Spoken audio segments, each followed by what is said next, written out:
Hello, in this video we're going to look at section 3.3 titled Properties of Functions. We're basically going to look at reading graphs of functions, determining where they're increasing, decreasing, and where max and min values are. We'll look at a couple word problems and applications as well. So first thing we'll do is we'll look at what's called, what are defined as even and odd functions. So the definition of an even function looks like this. It says that if we replace x with negative x in the domain of the function, then we are going to have the y values be equal to each other. And then a connection we can make to maybe some prior knowledge of symmetry is that an even function will be symmetric to the y-axis. And we'll see that in just a moment. An odd function is defined in this fashion algebraically. It says that if we replace x with negative x in the domain, then we get the opposite of the original y value. And that's what we call being an odd function. And again, graphically, if we do that, what we're going to see is symmetry to the origin for the graph. Again, we'll illustrate this in a second with an example. So there's a theorem in this section where they basically state what we just said, which is a function is even if and only if its graph is symmetric to the y-axis, and a function is odd if and only if its graph is symmetric to the origin. And the way that I always remembered this was odd and origin both start with an O, and even doesn't start with an O. All right. So anyway, so if I was having to memorize this, I always thought of odd and origin go together. All right, and then an even function is to the y-axis.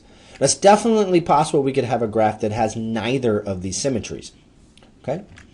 So here's a couple examples. So in this first example over here on the far left, we can see that the graph is symmetric to the y-axis, right? So remember, when you think about symmetry, right? Maybe you think back to kindergarten, and in kindergarten you got to do finger painting. Right? I remember you could paint on one half of the page, and then you'd fold the paper in half, and you'd produce a symmetric picture. And that's what we're talking about here, right?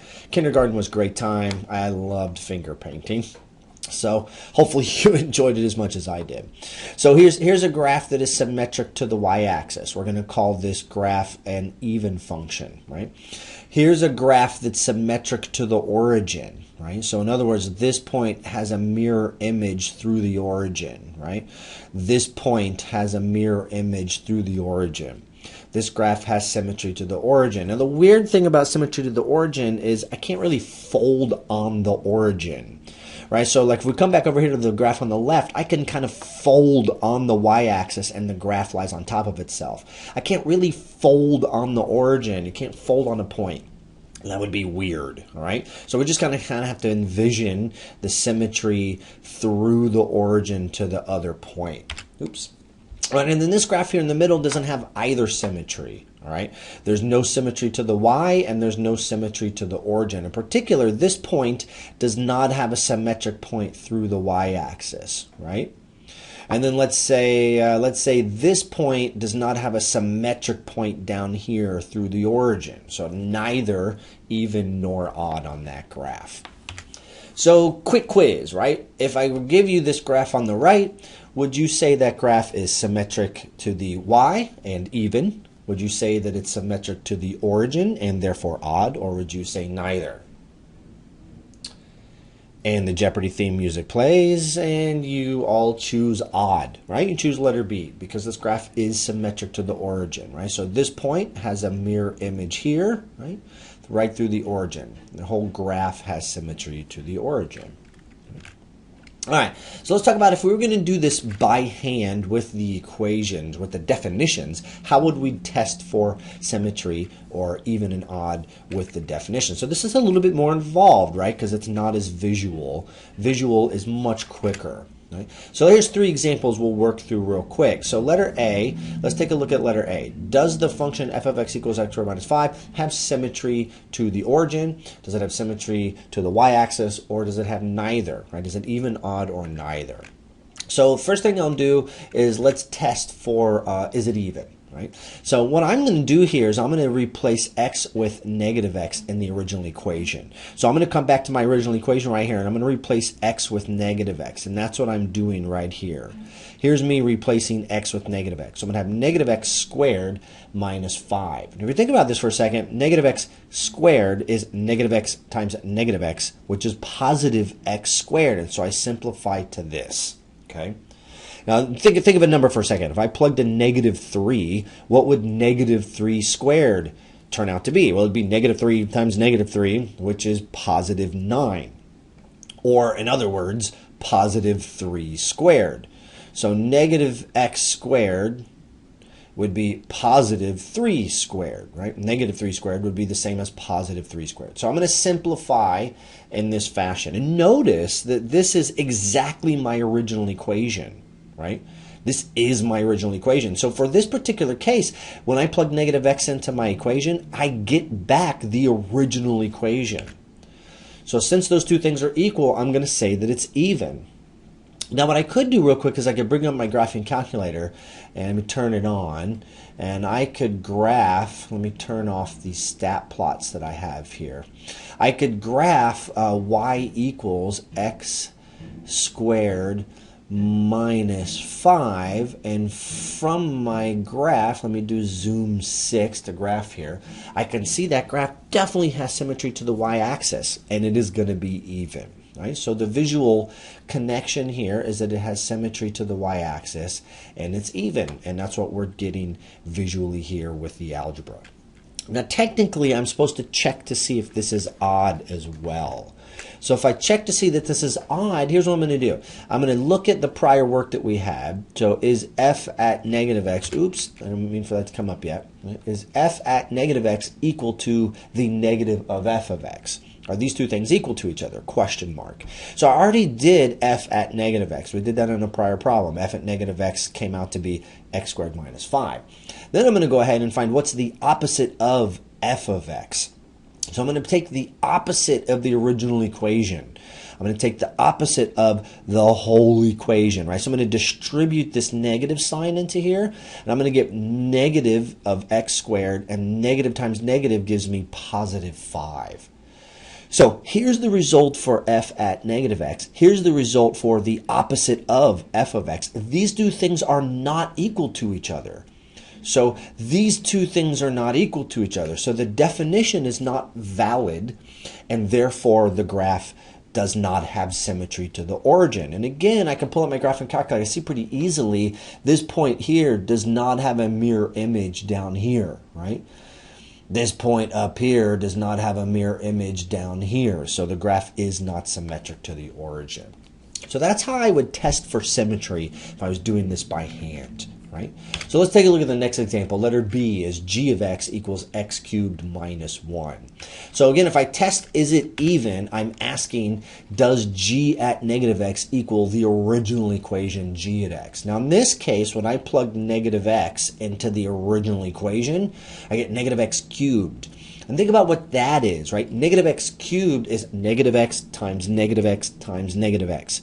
Now that's going to be a negative number, right? So again, let's pick a numerical value. Let's pick negative 2 that I plug in here. If I have negative 2 times negative 2 times negative 2 is going to be negative 8, right? So negative 2 cubed is the same thing as the negative of 2 cubed. It's going to be a negative quantity.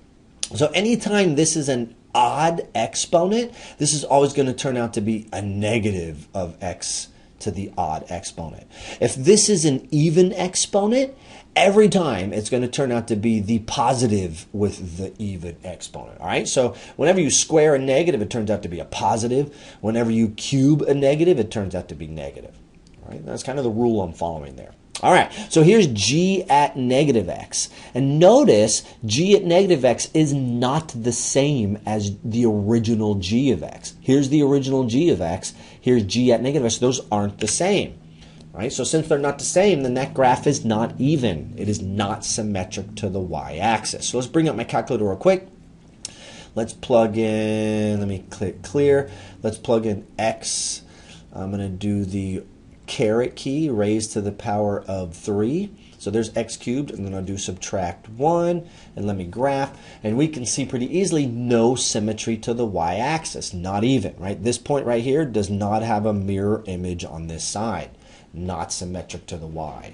All right, now, let's pull that graph up real quick. This graph, excuse me, is not symmetric to the origin either. Right? This graph is not symmetric to the origin either, right? So if I like look at this point here, there's not a mirror image down here.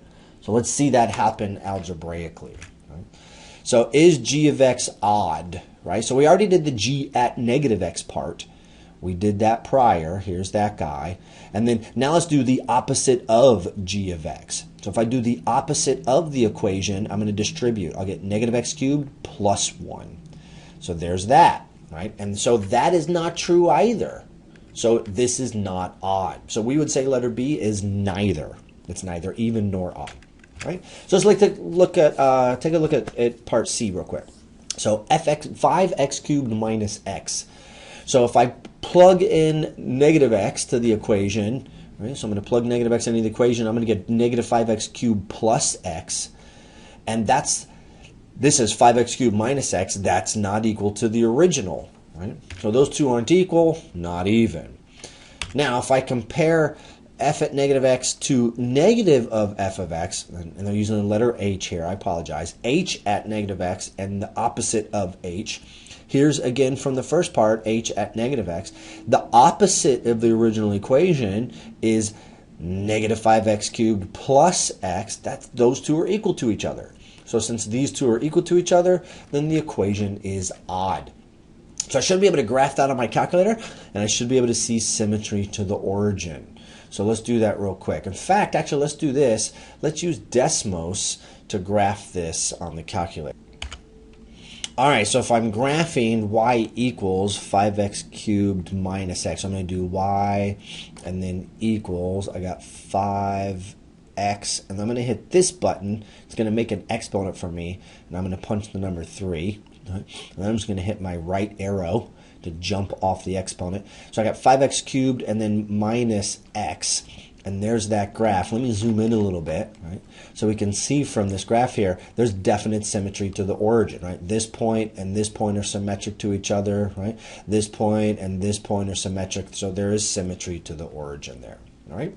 So if we're doing even and odd algebraically, this is how that would look, and then we should always check geometrically. All right, so now let's talk about whether graphs are increasing, decreasing, or constant. So briefly, we'll take a look at this mainly in a visual sense, right? So here's an example of a graph. So let's suppose the first question is asking us, where is the function increasing?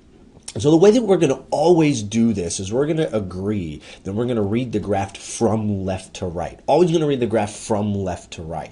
So if I'm reading the graph from left to right, if I'm walking downhill, then the graph is decreasing. If I'm walking uphill, then the graph is increasing. If my elevation doesn't change, then I'm constant elevation. All right? That's the terms we're talking about, and it's a purely visual interpretation here. So again, here's a part where the graph is increasing, right?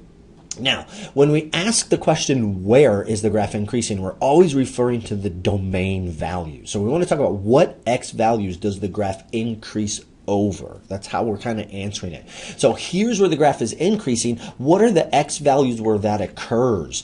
Well, from -4 up to x equals 0. That's where the graph increases. So in an inequality, we can write it this way, and as an interval notation, we would write it in this fashion.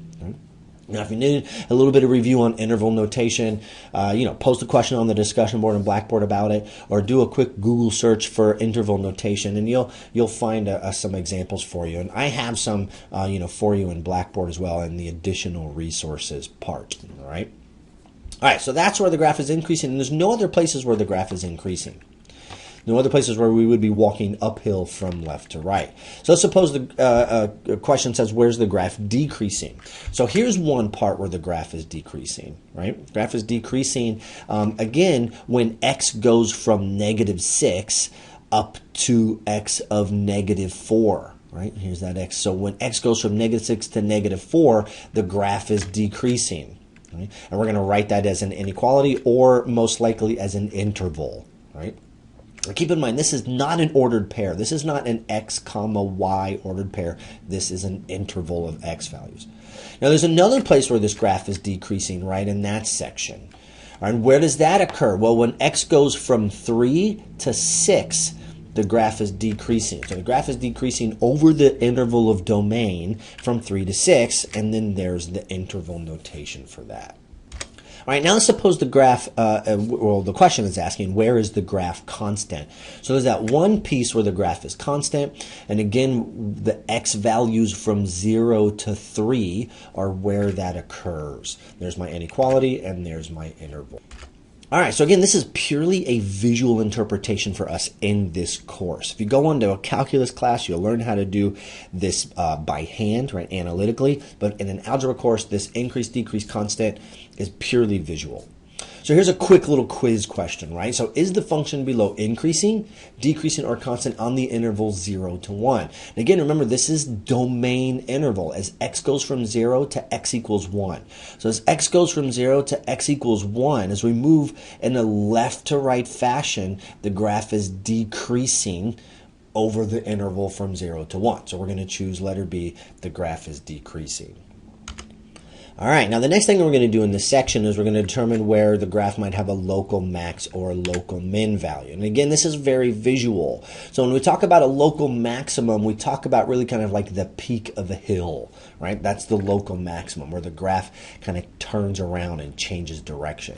Here's a local minimum, right? So we have kind of like a trough or a valley for a graph. Again, this is purely going to be visual for us, all right? Now when I look at this graph, I can see the graph has a local minimum here, then it has a local maximum, then it has a local minimum. So it's got three what we call extrema, extreme values.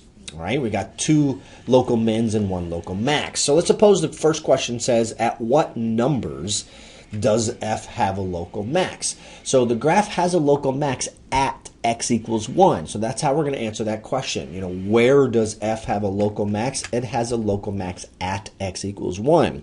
Now we're going to want to distinguish between the x and the y value, right? The y value is the maximum value. So letter B says, what are the maxima, right? What are the maximum values? So the max value is 2.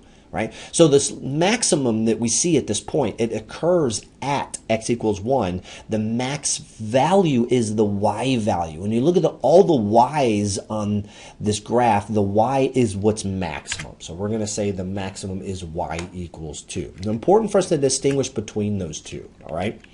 Now the next question says, you know, where are the local minima? And again, the question of, you know, where are the local minima? Those are the domain values.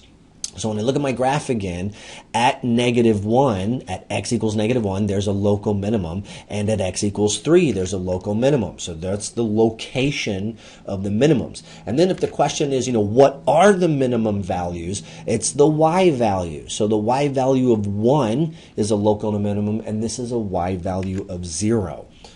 Those are the local minima values there.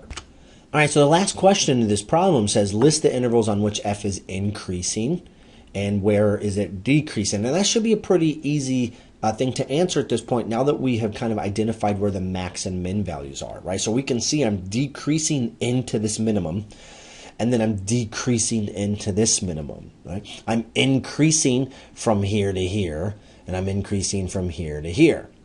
Right, so let's say we look at the increasing first, right? So f is increasing in this part. So we're going from -1 to 1 on the domain. The graph increases, so there's that interval. And then from 3 all the way out to infinity, the graph increases forever. So there's that interval, right? And then where's the graph decreasing? Well, again, from left to right, the graph decreases on this piece. So we're going to say from -infinity all the way up to -1, the graph is decreasing, so there's that interval. And then we're going to say from x equals 1 to x equals 3, the graph is decreasing there as well. So these two concepts are definitely tied together. The increase and decrease intervals are broken up, if you will, by the local max and min values. All right, now last example here. Let's suppose we want to use graphing technology to help us with this, or let's suppose we're doing like a word problem where the numbers just aren't as pretty as the prior examples we have. So if we were going to do this with technology, how might we do that? Well, if we're using a TI graphing tool, right, let's talk about how we would graph and find the max or min for this particular example. All right, so if I take out my graphing calculator and hit the y equals screen, so I'm going to type 2x, and I'm going to type the caret key here, right, 2x cubed minus 3x plus 1. And I'm going to go ahead and graph real quick and see what the equation looks like. I can see I have a local max here and a local min. But I'll point out to you, this problem in particular only wants me to look over this part of the domain. So from -2 to 2 on the x-axis. And I'm going from -10 to 10 on the x-axis. So let me go to my window key, and I'm going to do an x-min of -2. And then I'm going to do an x-max of 2. And let me hit graph and see if that looks a little bit better. Oh yeah, that doesn't look too bad. All right.